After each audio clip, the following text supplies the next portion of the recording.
The best part of Pokemon Scarlet and Violet's second DLC, the Indigo Disk, is the return of all the starter Pokemon. So, in order to start off the year with a bang, I decided to give myself one day to hunt every single starter Pokemon shiny. And if I'm not able to find all 24 starters shiny within 24 hours, I'll be giving them all away to you watching. So, stick to the end to see what happens. And what better way to start off than to go for the trio that started it all. Pokemon number 1, Bulbasaur, or as I like to call him, Bulbasaur. By coming to the top of this mountain in the coastal biome and popping a grass sandwich, you'll exclusively find Bulbies. Just stay away from this water. But for some reason all the Bulbies were standing completely still like a bunch of statues. Weird. Anyways, part of the reason why I wanted to hunt all these starters is not only because they have great shinies, but to help determine the best spots around the terrarium to shiny hunt them all. And this spot is a pretty great one, allowing me to find the first shiny starter with no problem, only taking about 20 minutes. And of course, I needed the ball to match the shiny as best as possible, so I went with the friend ball. Not only because Bulby is 100% friend shaped, but the friend ball is a perfect match for its evolutions, and it only took like 10 tries. Our second hunt belongs to probably the most iconic shiny starter. But before that, have you ever wanted to play a game with incredible graphics, hundreds of champions to collect, a thrilling story, and an intense RPG battle system, all for the low price of free? Well, allow me to introduce you to this video sponsor, Raid Shadow Legends. Yeah, I know you've heard about Raid dozens of times, but never like this. For the winter months, by scanning my QR code or clicking the link at the top of the description, you can get your hands on some truly epic, icy cold champions to make the perfect snowbound squad. Let me share with you a few of my favorites, starting off with Sir Nicholas of the Sacred Order. I mean, he's Santa, a legendary champion viable at all parts of the game. His aura increases ally HP, while one of his skills has a 50% chance to freeze enemies, and it's unavoidable. So yeah, he's pretty strong. And I mean, come on, just look at his design. And what better way to combo his freeze debuff than with some big damage? Georgid the Breaker is a great choice. He's easily one of the hardest hitting champs in the entire game, and he's a nutcracker. And let me tell you about one of his best skills. It's called Deadly Ballet. It'll only attack one enemy, but it ignores Strengthen, Stone Skin, Unkillable, Block Damage, Increased Defense, Ally Protection, and Shield buffs. So, it's pretty strong. With these amazing champs, you could take on one of Raid Shadow Legends' biggest features, the Cursed City. The Cursed City has 100 stages to complete, and some of those are pretty tough. You'll be forced to take on 2 of Raid's bosses at the same time. But this difficult challenge will be well worth your time, because by completing the quests in the Cursed City, you can get your hands on a mythical champion. So make sure to download Raid Shadow Legends to get in on all this festive goodness. And new players who download the game using my QR code or the link in the description will get 2 epic champions, the very strong Lightsworn, as well as the epic boss killer Juliana, once you reach level 15. So make sure to download. And once you're able to, come find me, Thumbus, in my very own clan, the Kips. And we can be legends together. Charmander. Not because of its shiny though, but what it becomes. Some people might say Charizard is given too much love from the Pokemon Company, 2 Megas, G-Max form, and I would agree, but its shiny is absolutely top tier. And if you want one for yourself, head to the entrance of the terrarium. Your best bet to find the shiny is to try and avoid the grass. Shiny Charmander definitely blends in with this yellowish brown grass. And after a little less than an hour, and I decided to go with the Luxury Ball, for obvious reasons. 2 shinies in a little over an hour hunting. Not too bad. Keeping up that pace, we'll have this challenge done in no time. Oh no, that was clearly a setup for something. That's right, because my next hunt is where I hit my first road bump. Squirtle can be found in the canyon biome, and unfortunately, it's a pure water type. So anywhere you use a water encounter boost here, there's more than just Squirtle around. This would be a huge issue for not just Squirtle, but a ton of starters, if it wasn't for outbreaks. Starter Pokemon can have outbreaks. Thank goodness. So, with a little bit of patience and the power of I was able to snag myself a Squirtle Outbreak, which I believe is the best way to hunt this little guy. And even though it took a little while, we got him. The Cantonian Starters. They're a great trio. A very strong start to the series of Pokemon. Fire Red and Leaf Green were some of my first Pokemon games, and when I played through them, I used, any guesses? Squirtle! But to be honest, every one of these little fellas is a great choice. As for shininess, I gotta give it to Bulby. It's definitely the best of the three. And if I was to do a tier list of every trio of starters, I'd have to rank these three as a solid A. They're just classic. Generation 2. It's pure pain. Not the games, but hunting for these three. It's rough. Remember a few minutes ago when I was saying getting all 24 starters was seeming like it was gonna be a cakewalk? Well, the Gen 2 starters alone took about 12 hours. So how did this happen? Well, let's talk about it, starting off with Chikorita. And let me just begin by saying, it's time to stop the Chikorita slander. This is a good Pokemon. It is cute, and it has a little leaf on its head. And Bayleaf is one of the greatest middle stage starters. And just take a look at this shiny. Oh my god. Anyways, as for shiny hunting it though, that's where we got some beef. Okay, this thing does not have a single good spot to hunt for it. I spent far too long searching, and the only thing I could come up with was a bunch of eggs. Do yourself a favor if you're hunting this shiny. Get a Chikorita Outbreak. But wait, there's another problem. Since the Pokemon alone is already a rare-ish spawn, its Outbreak is also just so annoying to get your hands on. I have no idea how long I spent skipping dates, but eventually the dang thing showed up. And if all of that wasn't bad enough, I still had to find the shiny. Fortunately, that was the least of my problems, having it show up not too much later. Alright, so everything I just said about Chikorita, take that and dial it up to 11 for Totodile. Totodile is without a doubt one of the hardest shiny starters to get. If you plan on shiny hunting this thing, which you should because Totodile is just a little guy, do yourself a favor and get a Totodile Outbreak. Seems like there's a common theme going on here with the Gen 2 starters. Let me know why they decided to make them the hardest starters to find. Does Game Freak hate Gen 2? Anyways, that's what I decided to do. And oh boy, did I have to work for it. I did so many date skips. I got sick of date skipping and just tried finding it without one. It didn't go well. So I went back to date skipping, and many hours later, I found a Bruxish Outbreak, which I've never seen before. Epic. And who knows how much longer after that, I actually found a Totodile Outbreak. So I let these notifications cycle on my screen for a solid 5 to 10 minutes, and then went over to the Gators. Okay, actually, sidebar. Is Totodile a crocodile or alligator? You would think crocodile because it also has dial in its name, but Feraligatr is a gator, right? Anyways, just like with Chikorita, once I finally had the Outbreak, it didn't take too long for the shiny to appear. This one is pretty special to me. Totodile has always been one of my favorite starter Pokemon. It wasn't my first, but I absolutely adore this thing. Maybe because it was always so fun to watch Ashes in the anime. So, in honor of that, I had to catch it in the same ball. And then there was one. The moment you've perhaps been waiting for. Cyndaquil. Now, I'm gonna say something controversial. Hunting Cyndaquil actually isn't that bad. Let me explain. Don't get me wrong, it's still an annoying hunt. But in my opinion, it's the easiest of the Gen 2 starters. You actually don't need to do yourself a favor and get a Cyndaquil Outbreak.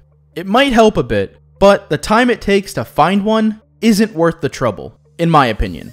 So, Cyndaquil only spawns in this one tiny cave. Step 1. Kill the Stellar Terra Pokemon.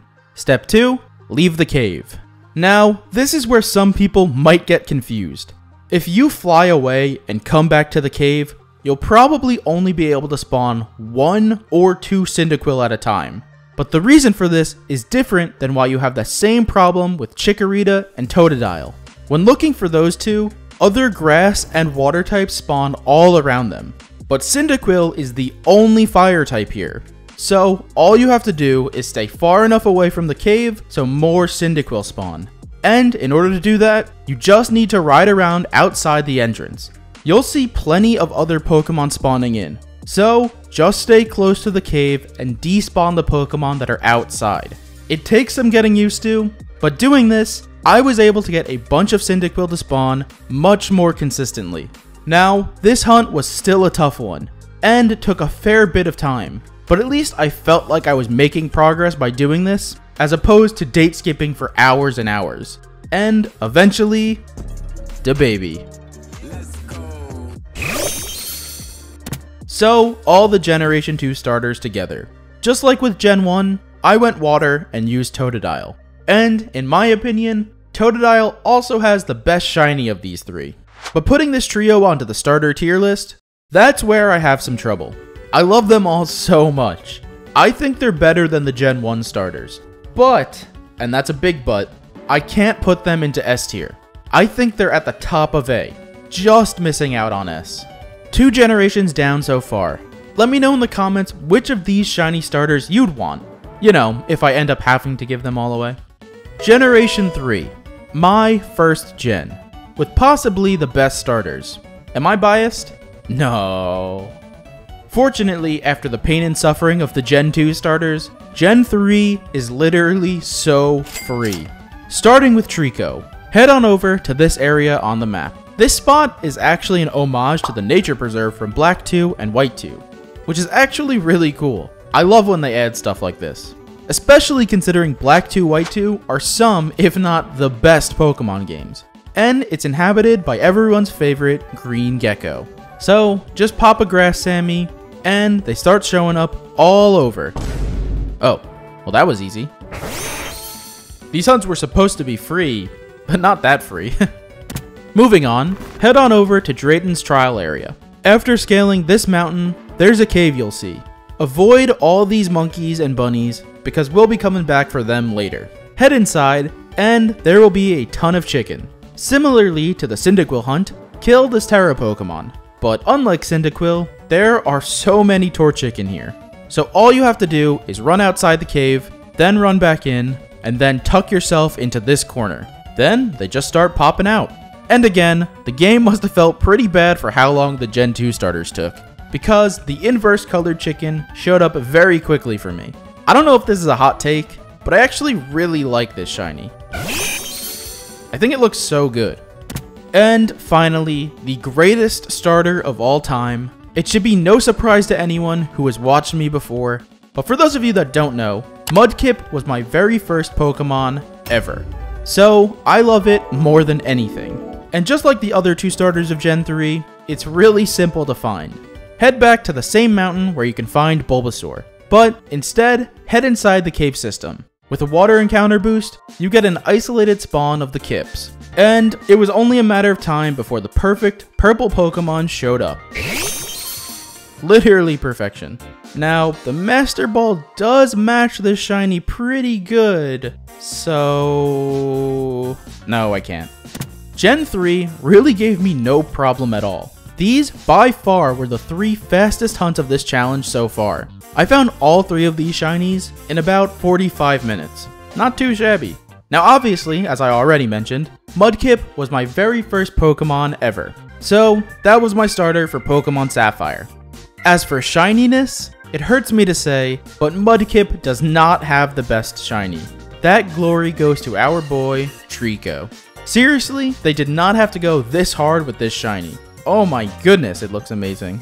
And putting this trio onto the tier list, well, if it wasn't already obvious, this trio is our first of the S tier.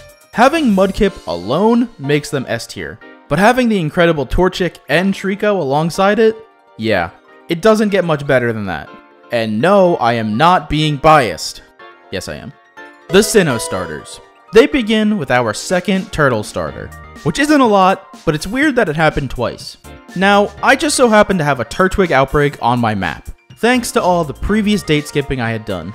And honestly, you do not need an outbreak to find this shiny. Turtwig spawns all over the canyon biome. Make yourself a grass sandwich and look for it in the same spot I had this outbreak, or you could even head over to where Cleaver spawns. Like I said, they're everywhere. But I figured I might as well hunt it in an outbreak to try and save myself some time, considering I only have 24 hours to hunt, and I've used up more than half my time already. And it's a good thing I did, because even with these increased outbreak odds, my luck wasn't nearly as good as it was with the Gen 3 starters. Now, my luck wasn't bad per se, it just wasn't great. Turtwig took about an hour to shine, which, all things considered, is substantially faster than the first shiny Turtwig I hunted, back when the teal mask first dropped. And once again, Game Freak has blessed the grass type starter with an unbelievably good shiny. But I'm getting ahead of myself. Remember all those monkeys we saw before in the snowy mountain? Well, that's where I was headed next. Fortunately, this shiny is also not too hard to get your hands on. Unfortunately, it's not alone on this mountain. As we saw before, Chimchar and Scorbunny share spawns all over this mountain. And I guess my semi-good luck was continuing. I didn't find the shiny quickly, but I was lucky in the sense that I didn't find Scorbunny first. Just like Chimchar, Piplup is also in the polar biome. And in similar fashion, it also shares a spawn with a different water starter. So I could roll the dice again and hope to find a shiny Piplup before finding the other starter that'll be all around it. Or I could head over to this Piplup outbreak that just so happened to be on my map right after finding Demonkey. And, yeah, I'm gonna do that. I'd say Piplup and Chimchar both aren't too hard to hunt, but for a nicer time doing so, you'll probably want to find yourself an outbreak for these two. And you shouldn't have too much trouble doing it like you might with the Gen 2 starters. And for the third time in a row, the shiny took just about an hour to pop up.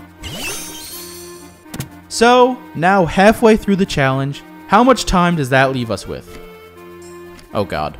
Anyways, let's talk about the three we just found. I've told you so far about every starter I've used for each generation. Well, if you haven't noticed, there's kinda a common theme with the ones I've chosen. So, any guesses as to which I picked for Gen 4? Yep, that's right. Once again, I went water. What can I say? 7-year-old Thumbus was a simple boy. Water equals cool. But that does not change the fact that once again, the grass starter has the best shiny of the bunch. And placing these guys onto the tier list, well, let's just say these three might be the best design starters we've ever gotten, and maybe ever will. Look, I know I'm biased when it comes to Gen 3, but a turtle, monkey, and penguin, those are some of my favorite animals. Having all three as the starters for a single Pokemon game, that's insane. They, without a doubt, go at the top of S tier. When Black and White came out, they were definitely the most polarizing Pokemon games to the fanbase. And one of the main reasons why was because of some of the designs, like the ice cream Pokemon, or the trash bag. Now, these are only 5 Pokemon out of over 150 added with Generation 5. And it's not like other generations don't have their own duds. So, if you've never given Black and White, or Black 2 and White 2 a try, you seriously should. If it wasn't for my nostalgia enamoring me with Gen 3, I would easily say Gen 5 has the best Pokemon games. Now, with that being said, good luck making a purchase for one of these games. But don't fear, because I'm sure the Gen 5 remakes are on the way. I mean, we're already in Unova here, so let's talk Unova starters. The easiest of the group is Tepig. Tepig is a pig with a diaper. Now, that's not relevant to the shiny hunt, I just wanted to mention it. In order to find this baby pig, head to this corner of the canyon biome, with a fire sandwich active. And, that's pretty much it. Personally, I would advise you to avoid looking for it in the grass, just because it makes it a little bit harder to see. But truly, you should have no issue finding this little guy. As for me, I had a little issue, because this pig took its sweet time showing up. It's fine. It's not like we're on a time limit here or anything, right? Also, dive ball because blue fire. What was that? Oh, just our next target. I actually really like Oshawott. I don't think it's a clown. It's just the shiny has a big red nose. And it can be found in the polar biome. This was the other water starter I was talking about before with Piplup as well. So, in order to avoid finding another shiny Piplup, I got myself an Oshawott Outbreak. Again, I wouldn't say this is needed if you're looking for this Pokemon. It'll just help not find Piplup. And fortunately for me, my luck seemed to be turning around, because I found this little clown before I finished knocking out 60 during the outbreak. Last but not least was Snivy.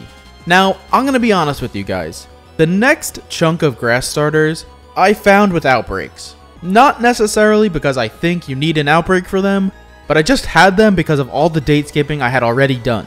So, with that being said, I don't think you need an outbreak for Snivy, just like you don't for Turtwig. It does, however, make the hunt a little smoother, because otherwise you may run into an Executor. If you plan on hunting this thing without an outbreak, then try down in this corner of the Savannah biome. Anyways, I didn't even realize I had found this shiny at first, but there it was.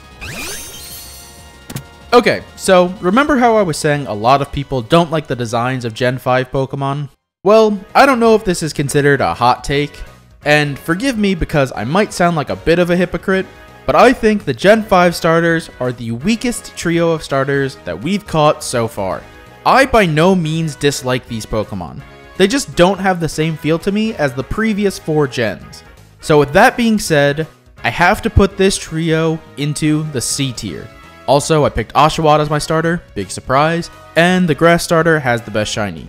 Alright, moving on. Gen 6, the downfall of Pokemon. Just kidding. Unless. No, but seriously, my first hunt was for Chespin, which I am not going to say anything negative about, for reasons.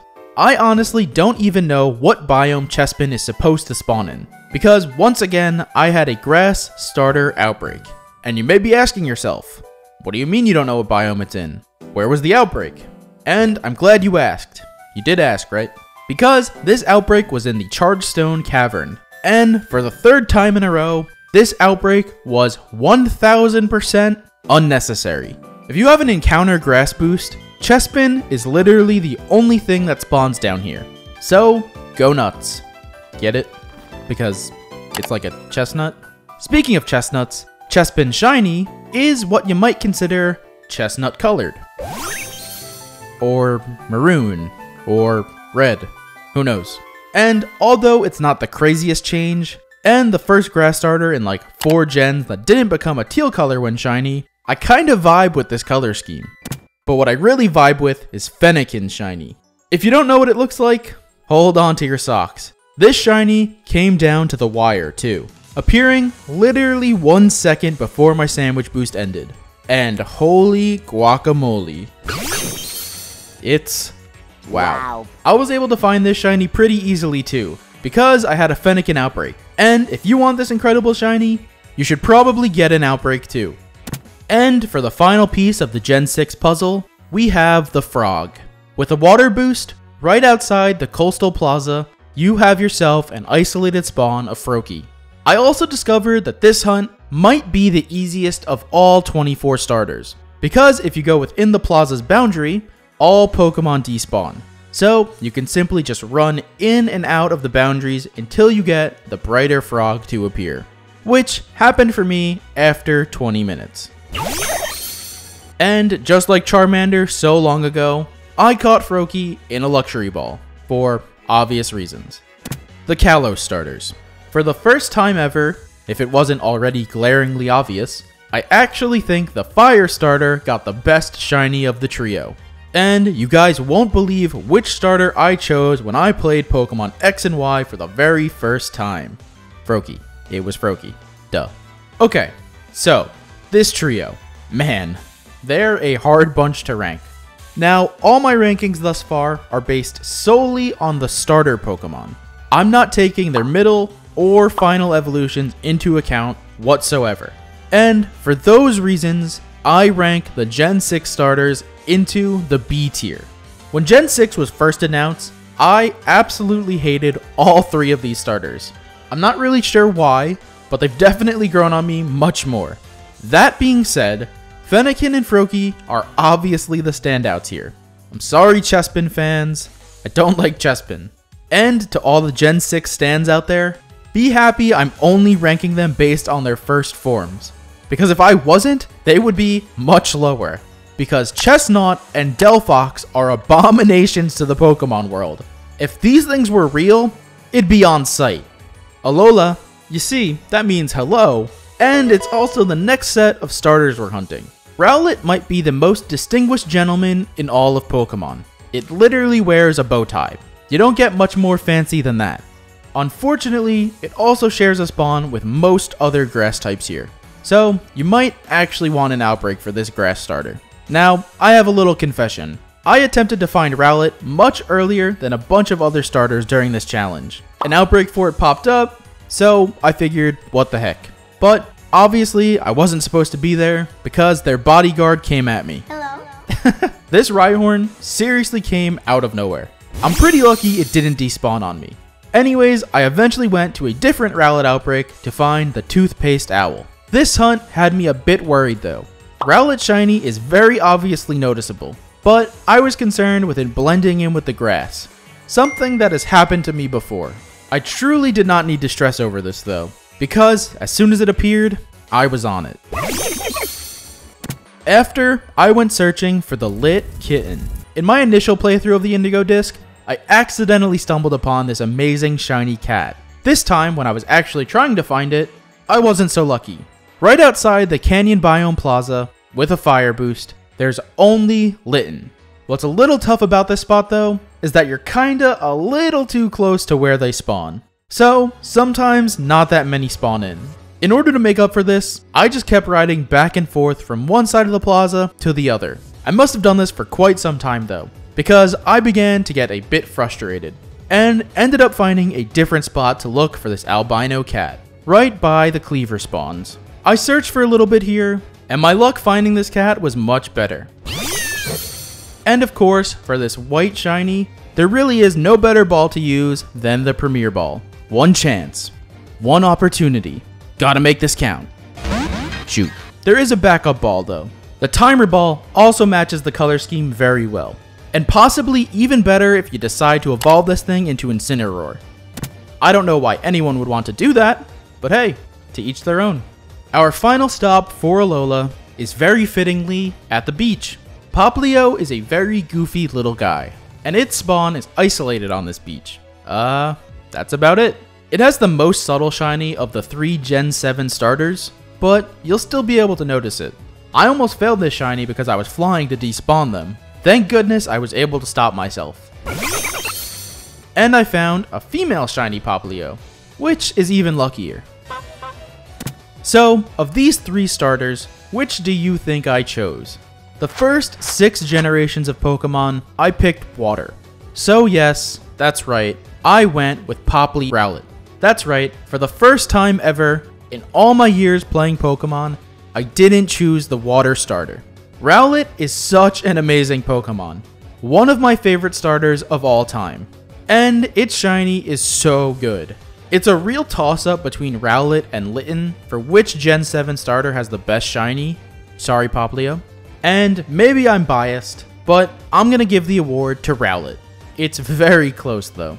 As for ranking these 3, again, only talking about their starting forms, because we all know how I feel about this one, I think I'm gonna place these 3 into the A tier, just behind the Gen 1 starters.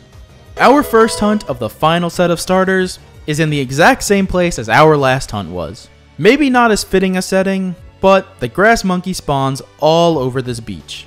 Now, unlike our last hunt, there is another Pokemon that spawns alongside Grookey, and it just so happens to be one of my least favorite Pokemon, my arch nemesis, Bellossom. My hate for Bellossom stems deep into my childhood. Don't trust this evil face. Bellossom has absolutely committed crimes. If you know, you know. It sucks that it has such a nice shiny, but I do not want it.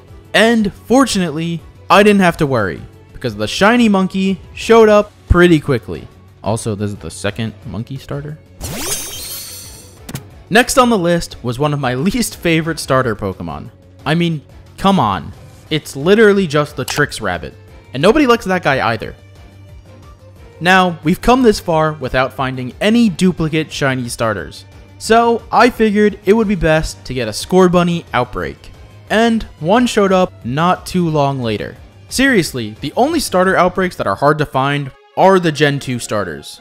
Even though my dislike for Scorbunny is strong, I guess it wanted to be my friend, because it popped up pretty fast. Unfortunately for Scorbunny, I still hate it. Here we are, the final starter. Another one that really isn't hard to find. With a water encounter boost, in this swampy area, there's a bunch of Sobble. This area is a bit small, so there will definitely be other Pokemon spawning, but a majority of them will be this nervous little guy. Sobble didn't get the memo that we were running low on time though, because the little guy took his sweet time showing up. But there he was, the 24th shiny starter. Alright, so last gen was the first time I didn't pick water, so that definitely means the cycle has been broken, right? Nope, I chose Sobble for my first playthrough of Sword. And not only that, but I'd say Sobble has the best shiny of these three. Honestly, these three might be the weakest trio of shiny starters. None of them really stand out. And not only are their shinies pretty weak, but their designs in general. Putting them onto the tier list? Yikes. I kinda like Grookey and Sobble, but I hate Scorbunny with a passion. So, I rank this trio just above the Gen 5 starters. We've now caught all 24 starters shiny. But you might be asking, how'd we do? Also, hello to all of you that just skipped right to the end. Starter Pokemon are very special. Every Pokemon is somebody's favorite, and a lot of people's favorites are their first. Depending on when you started playing Pokemon, any one of these 24 starters very well could be your favorite Pokemon. And for that reason alone, I'll be giving every single one of these shiny starters away. Also, it took me longer than 24 hours to find them all. 1 week from this video's launch, I'll be streaming here on YouTube to give them all away to you, my subscribers. So, make sure to let me know down in the comments which starter you're hoping to get. Be sure to subscribe so you don't miss my community post with more details about the livestream. Thanks again to Raid for sponsoring this video. Make sure to use my QR code or click the link in the description to download the game. So, until then, thank you so much for watching if you made it this far. See you soon.